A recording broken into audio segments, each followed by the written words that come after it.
All right, guys. We're going to jump right into chapter 22, section 2, um, which is going to focus on our next couple presidents, guy by the name of Taft and Woodrow Wilson, and how the progressive era, progressive movement continues under these two guys.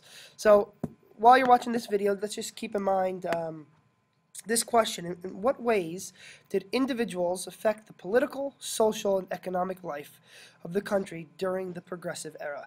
So kind of keep that one in the back of your mind. And as well, here are two objectives that hopefully at the end of this lesson you'll be able to understand. One, describe how progressive reforms continued under Howard Taft and Woodrow Wilson. Again, these two guys are going to be the next two presidents. And two, demonstrate how constitutional amendments passed during this time period still affect Americans today. Believe it or not, decisions that were being made 100 years ago still affect us today. And these are constitutional amendments that we're going to be talking about. So they're pretty important things. So first, I hit the wrong button. First thing I want to talk to you guys about is a problem, right? And many Americans are still kind of feeling left out. And I know Teddy Roosevelt had that thing called the square deal, and everyone deserves fairness, and that he tried to take on the monopolists and things like that and crush trusts, okay? Because he was the trust buster. But some people are still feeling like, you know what about the workers? You know, where do we fit in about this? What about these guys? What about the hard-working American people? And unfortunately, they feel that they don't fit in. And we have a system called capitalism. Sorry about that.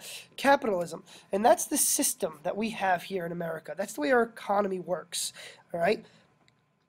During the progressive era, people started to believe that, you know what? Maybe capitalism isn't the answer. Maybe we should change the way our entire economy works, because we've learned that it's sometimes unfair. It kind of rewards these robber barons over here, or these captains of industry, and there's these really, really wealthy people, and it's coming at the expense of the workers. And in fact, some people wanted to go one step further and revolutionize and change the way America is. And the meaning of that is, instead of having a system based off of capitalism, right, have a system based off of what's called socialism, okay? And believe it or not, there was actually a political party called the Socialist Party that develops during this time period, where Eugene V. Debs, we talked about this guy before, he was involved in railroad strikes. They were going to run under the idea that we are going to socialize or bring a socialistic reform to America. And what's important about this socialistic reform is, I love this picture because you see all these workers here. This guy's working down here. The factories are working over here. Here, this guy's working on a farm. These guys are working in a factory. Here's the railroads. Here's shipping, right? That it's going to help the workers, okay? And the idea here is, it says, I don't know if you can see, but these guys are placing their votes, and it says, workers of the world unite.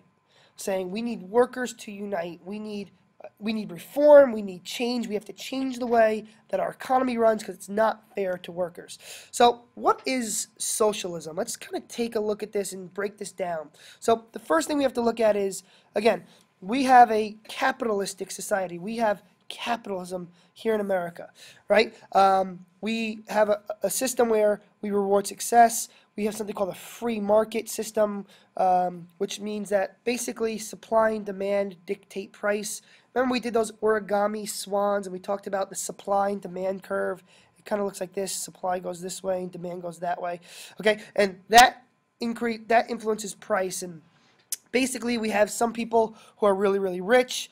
We have some people who are kind of in the middle, like me, and you have some people who are really, really poor. And that's just the way it goes. Some people are A+s, some people are C's, and some people, unfortunately, are F's. Well, under a socialistic system, if you jump this way, it kind of brings the A+s down to a C+. It brings the F's up to a C-.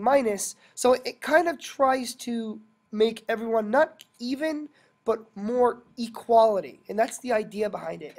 And basically, what you have here, and you have this, what's called collective ownership, which kind of means everyone or like a state would take ownership of things. So New York State would take ownership of, say, healthcare system, and everybody would have to have the New York State healthcare.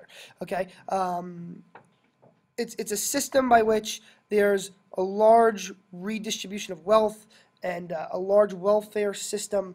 Some people claim that this isn't necessarily a good thing because in order to do this, you need money. And where does that money come from? Well, it comes from taxpayers, and it's more government and things like that. If you take socialism to the next step, to the extreme, you come up with a form of communism. And that's kind of where communism comes from. It's a very extreme socialistic idea where basically the government controls absolutely everything. This is an interesting chart to kind of talk about capitalism versus socialism. What's interesting is there's an inverse relationship. So if you look at this chart down here, you have 100% government control, right? If government control goes this way to 100%, again, you get into this thing called fascism or communism, right? So that's extremely on one side. If you have absolute no government control, that's called anarchy, right? Anything can happen. There's no government, there's no stoplights, there's no rules, there's no laws. You just do whatever you want, and less government's better. So what's interesting about this chart is that if you look at freedoms and personal freedoms, if you go to absolute government control, like under a communistic country, there is zero personal freedom. If you go under like an anarchistic system where there is no government, you have 100% personal freedom because guess what? There's no government. You can do whatever you want. So neither one of these is a good thing, right? You can't have the government controlling everything. You can't have, you can't have no government. But what's interesting is that as you get towards more governmental control, you get less personal freedom. And as you go towards less governmental control, you get more personal freedom.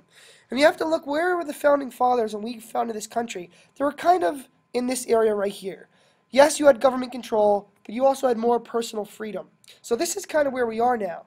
And the problem with this is, one person might say, well, look what's happening. Because we don't have governmental control, we have not so much governmental control. We have kids working in factories. We have monopolies. We have,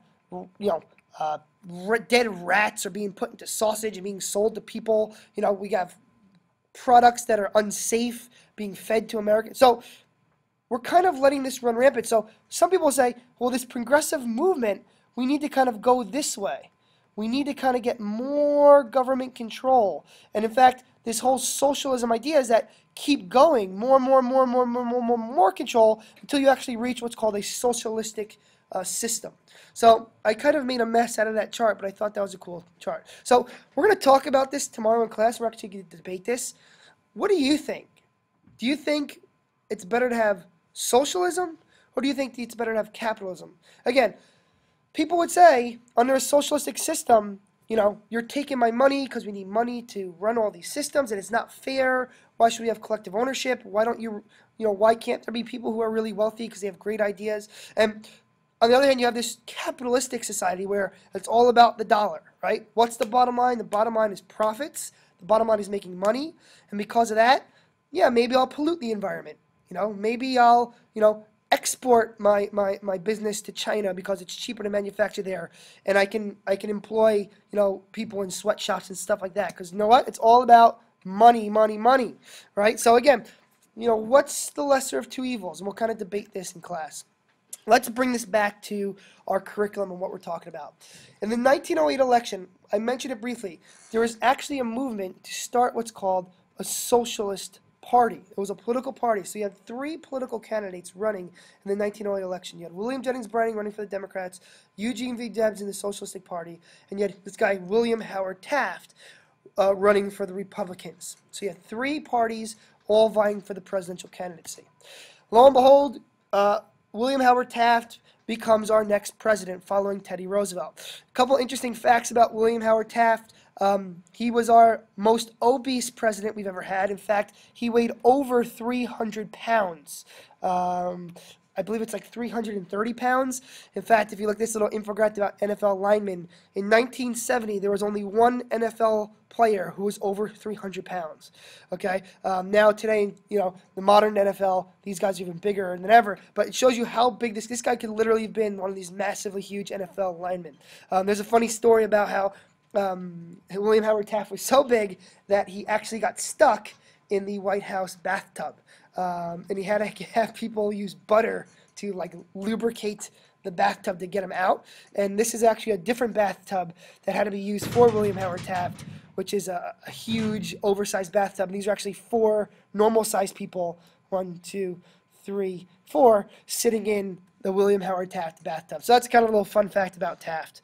So one question we have to ask is, was Taft or is Taft a progressive, right? What did Taft do during this progressive era to kind of keep things moving forward?